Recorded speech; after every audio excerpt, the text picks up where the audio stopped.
तरीके से पेट्रोल के साथ इथेनॉल की ब्लेंडिंग हो रही है। शुरुआत में E10 आया था, जो दुनिया भर में E10 लोग ब्लेंडिंग कर रहे हैं, देश ब्लेंडिंग कर रहे हैं, पर E20 का ना डेटा है ना रिसर्च है और उसके बारे में जनता खुद ना खुश है। जो लोग इतना एस्पिरेशन लेकर एक गाड़ी खरीदते हैं, जो उनके घर का एक इम्पॉर्टेंट हिस्सा और खर्चे का पार्ट होता है, वो लगातार सरकार से मांग कर रहे हैं कि E20 के चलते E20 पेट्रोल और इथेनॉल की ब्लेंडिंग की वजह से उनकी गाड़ी खराब हो रही है, जिससे मेंटेनेंस कॉस्ट तो बढ़ ही रहा है, साथ ही साथ पेट्रोल का जो खर्चा बढ़ रहा है उसके बारे में जनता नाखुश है, लगातार बात कर रही है, पर सरकार उनकी सारी बातों को दरकिनार कर रही है। जिस तरीके से आक्रोश हमने युवाओं में देखा नीट पेपर लीक के चलते, वही आक्रोश अब सारे उन घरों में बन रहा है जहां पे इसका खर्चा E20 को लेकर खर्चा भी बढ़ रहा है और क्वालिटी ऑफ लाइफ भी बिगड़ रहा है। तो ये सारी बातें अब सामने आ रही हैं, पर अगर सरकार इस मुद्दे से फिर से वही मुद्दे से ध्यान भटकाने का काम करे या कोई डिस्कशन ना करना चाहे, उसका खामियाजा ये सरकार को फिर से भुगतना पड़ेगा। ये सामने होता हुआ दिख रहा है। आज मैं विजुअल्स देख रही थी किस तरीके से धर्मेंद्र प्रधान जी इस्तीफा देने के बाद पूरा का पूरा भारतीय जनता पार्टी उनका स्वागत करने आया था, जैसे कि कोई महान वीर योद्धा भारतीय जनता पार्टी का कोई वॉर जीत कर आए हों। पर वॉर उन्होंने किसके साथ छेड़ी थी? जंग किसके साथ छेड़ी थी? देश के युवाओं के साथ, देश के भविष्य के साथ। उस देश के भविष्य को लेकर युवा चिंतित होकर वो सड़कों पे उतरे थे।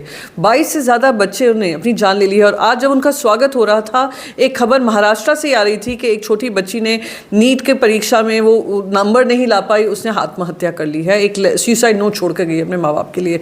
आप सोचिए कितने लोगों के भविष्य आपने उजाड़ने का काम किया।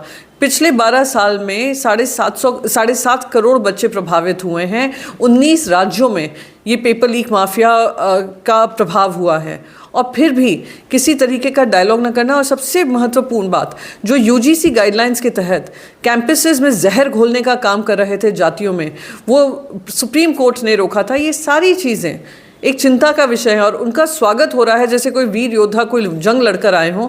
बल्कि जो जंग थी वो युवाओं के खिलाफ थी और युवाओं ने उनको सबक सिखाते हुए उनसे इस्तीफा मांगा है। अगर सरकार और भारतीय जनता पार्टी इसी तरीके से अपने इनको नवरत्न बनाकर रखेगी तो उसका खामियाजा जनता जो देख रही है हो रहा है, उसको भुगतना ही पड़ेगा। देखिए, लगातार पाकिस्तान पे टिप्पणी करते हैं, POK की बात करते हैं। मैं POK की टिप्पणी को लेकर जो तंज कसते हैं, तंज कसने की बजाय अगर रक्षा मंत्री उसको हकीकत में बदलने का काम करें या प्लान ऑफ एक्शन बताएं, तो मैं मानती हूँ कि रक्षा मंत्री का दायित्व बनता है, उनकी जिम्मेदारी बनती है।